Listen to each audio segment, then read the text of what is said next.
Hello so creative, it's Faustina here. Welcome to another interesting tutorial. On today's tutorial we are going to learn how to cut and sew this bodycon sleeveless beautiful gown. You see how beautiful it's looking on me. Yeah, if today is your first time of coming across my channel, you are welcome. If you're a returning subscriber, you are also welcome. Thanks for all your comments, your likes and everything. I'm seeing everything and I really appreciate, and I want to use this opportunity to say thank you and I love you. Thank you, God bless you for all your likes and comments.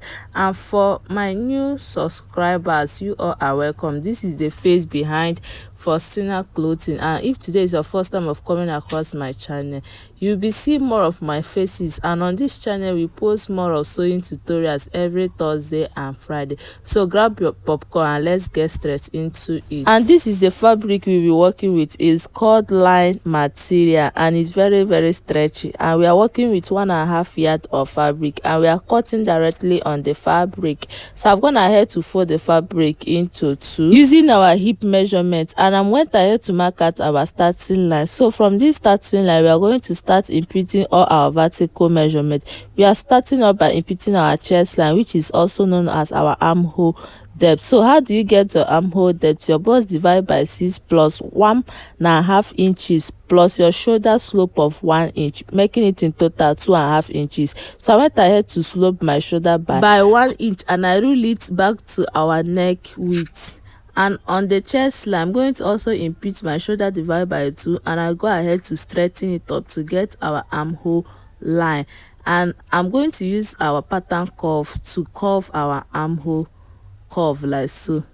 So after curving the armhole curve, we are going to start marking out all our vertical lines, which is from our shoulder to our under bust, waist and hip line. So from this our starting, I'm going to come down by our under bust and also come down by our waist line. From our waist we are going to mark out our hip line. So from my waist I came down by 9 inches, which is my hip line, and from the shoulder we are going to mark out the length of our gown. So the length of our gown is 56 plus 1 inch hemming allowance. So I went ahead to mark out the length of my gown last. So our vertical lines are all ready. So we start off by marking out all our body circumference. In order to make this cloth to give us that body fitting very well, what we are going to do is to minus 2 inches from our initial body circumferences. That is to say, if my bust is 34, we are going to minus 2 inches from 34. The remaining value, which is 32, I'm going to divide it by 4 and input the value. I also did the same thing to the waist, and after which I add 1 inch sewing allowance and I join it to my bust line. And on the hip line I'm going to also do the same, minus 2 inches from my original hip and divide the remaining value. I imputed the value. I also added 1 inch sewing allowance and I join it to my waistline like so. So from the hip line I'm going to come down by 10 inches to get my knee line in order to pencil our gown very well. So on that knee line what we are going to do is to minus 1.5 inches from the value we have from the hip line, and we are going to input what we have on that knee line. I'm also going to do the same thing on the hem part of our gown, on the hem line of our gown, minus 1.5 from the value you have on your hip line, input it on your knee and also on the hem. That is to say, if I have 10 inches on that hip line, I'm going to minus 1.5 from that 10. I will be left with 8.5, and that 8.5 is what I imputed on the knee and also on the hem part. And I'm going to use this pattern now to cut out the back of our beautiful gown. So after cutting out this pattern, we are going to work on the armhole. We are going to retrace this armhole because the armhole we are trying to replicate is a sleeveless armhole. So from the armhole I'm going to come in by 2 inches and I'm going to redraw this armhole like so. After redrawing the armhole, I'm going to go ahead and start cutting it out. So I'm going to add sewing allowance of 1/2 inch on the upper part of the armhole like so, and I'm going to go ahead and recut what we just redrew now. And after cutting out the new armhole, we are left with 3.5. And for the neck depth, we are going to go ahead and come down by 1 inch for the back neck depth. So because we'll be using this same pattern to cut out the back, so that is the reason why we came down by 1 inch for the back neck depth. So I'm basically going to use this same pattern to cut the back. So I've gone ahead to fold our fabric. I'm trying to place the pattern on folded fabric I folded, and we are going to trace out what we have here without adding any inches. For the back, we are not going to add any zipper allowance. Zipper allowance is not needed because the fabric is stretched, and remember, we did not add any dart intake as well because the fabric is stretchy. So I'm trying to arrange the pattern so that it will align very well. So after you must have gotten what you want, you go ahead and now cut it out. Cut out the exact thing you cut out for the front without adding any inches because we don't need extra inches. We want bodycon. So after cutting, we are going to go ahead and separate the front from the back, and also go ahead to now redraw the neck depth of the front. So I went ahead to come down by extra 1 inch, and I'm going to go ahead and cut it like so, and that is it for the pattern.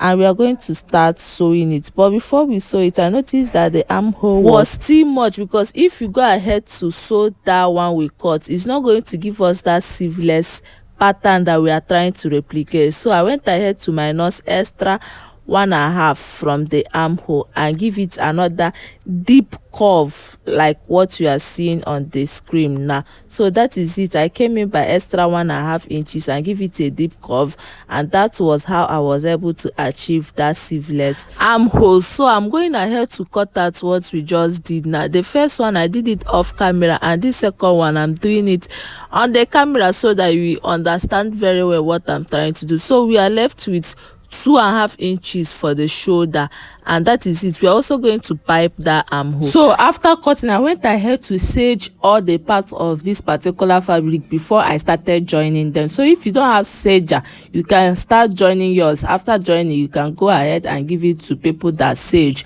so that they will sage for you. So this is how you join it. I'm going to place the front of the back and the right facing each other. I'm going to go ahead and sew by 1 inch that we put already. So remember, our allowance was 1 inch. I'm going to hold the shoulder by 1/2 inch, the two shoulder, and sew the two bodies, the two side bodies by 1 inch, and that is it. And before we start piping the armhole side and also the neck. So I'm going over to my sewing machine to go and sew it. So I've gone ahead to sew it, and this is the outcome. So I went ahead to also hem the down part. You can see a little bit of pepper.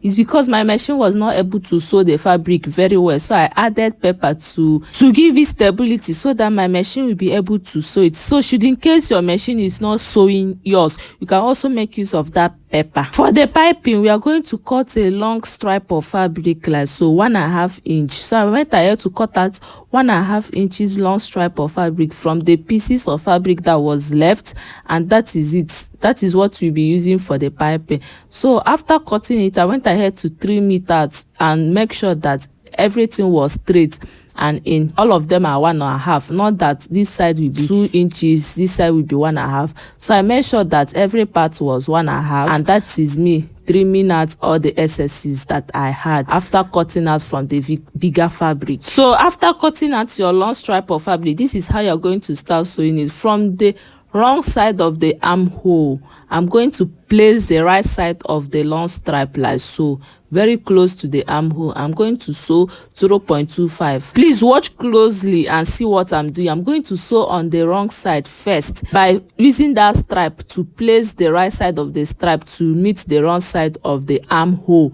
I'm going to sew around the armhole and also join it by the joining side, after which I'm going to flip it to the right side. So I've gone ahead to sew all around the armhole. You can see what I did there. So watch closely and you see this is where I joined the two stripe come together. This is where the two stripe come together. So I'm going to flip the stripe to the right side and also hem it a little bit and top stitch on top of it. So this is how I was able to pipe the singlet armhole. This method is what I'm going to use to pipe the neck and also the remaining armhole. So I'm going over to my sewing machine to top stitch on top of this pipe that I just did now. So let me go and top stitch it and show you the outcome. And I'm also going going to do the neck and also the remaining armhole. So I've gone ahead to sew it, and this is the outcome. You can see how beautiful it's looking. Like I said earlier, I'm using paper to support the stitches because my machine was not able to sew it because the fabric was stretchy.